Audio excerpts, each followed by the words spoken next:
Hello, I'm Noel Outland, and this is News 6. This week, the program was prepared by the students from the 6th grade of Mcintosh School from Auburn, Indiana. Stories today include interviews with 2 members of the community who helped to make Auburn the site of the second largest spectator event in Indiana, as well as classmates with unusual hobbies and how 5 6th graders started a skateboard association. But first, a little bit about the school. The Mcintosh School has gone through many changes. In its existence, the name comes from William H. McIntosh, who gave the $10,000 building site. Since its original conception, the school has been built, rebuilt, burnt down, and construction held up by World War I. It has been an academy, a high school, a junior high, and now it's an elementary school. But most exciting is the new part of the school, the outdoor center. Classes from our school use the center to learn about nature, with future plans to use the center in a variety of subjects, such as language arts, which normally aren't done in that type of environment.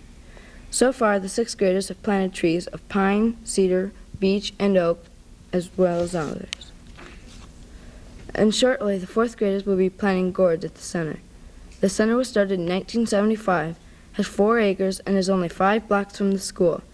Now, with more news from our schools, here's Laura Cobbs. Thank you, Noel. There are several students in the 6th grade that have interesting hobbies.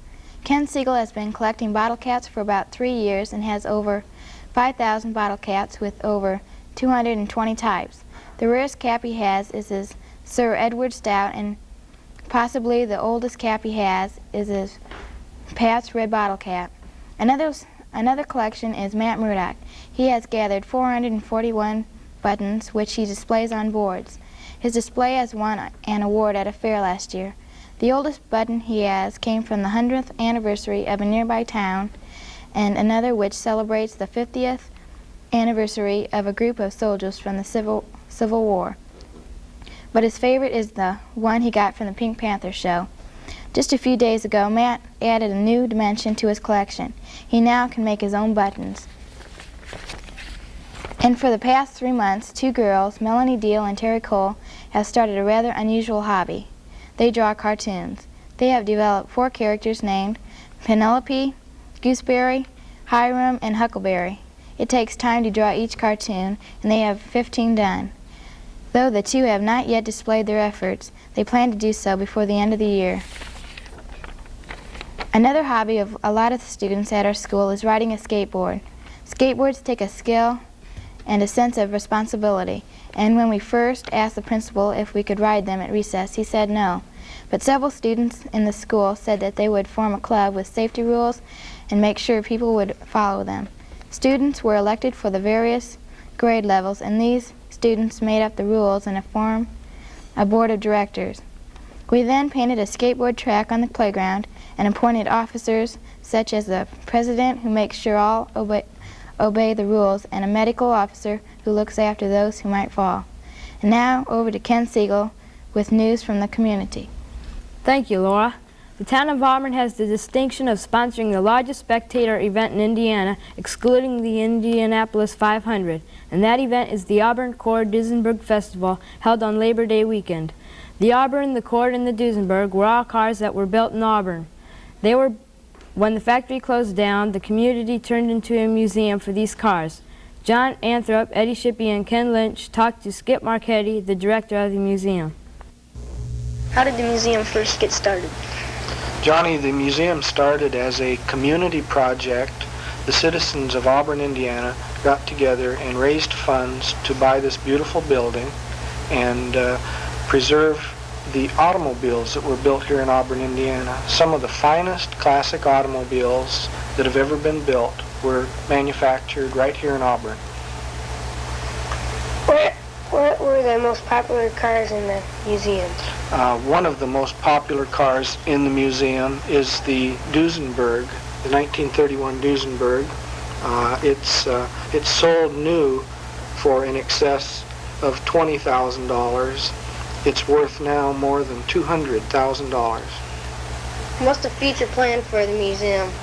The future plans for the museum are to become totally self-sufficient, to make the museum an educational process for the visitors and to be something that the whole community can be proud of. We want to thank Mr. Marchetti for that information and his time. The festival started small when in 1952 many Auburn, Cord, and Duesenberg owners came to town on Labor Day weekend to get parts for their cars. Later they made this an official parade. This parade is only open to these three makes of cars, and they come from as far away as South Africa to get into it. Close to 90% of the cars entered in the parade are originals. Few are replicas. But for the main event of this festival, here's Shelley LaRue.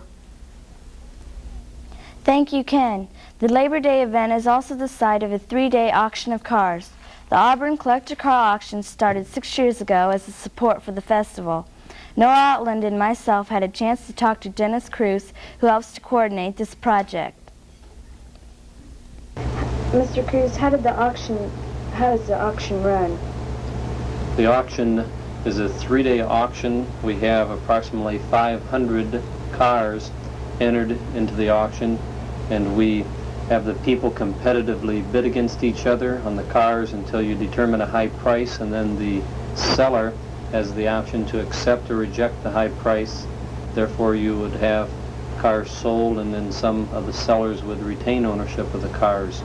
And we run approximately 20 cars per hour through the auction for the 3 days.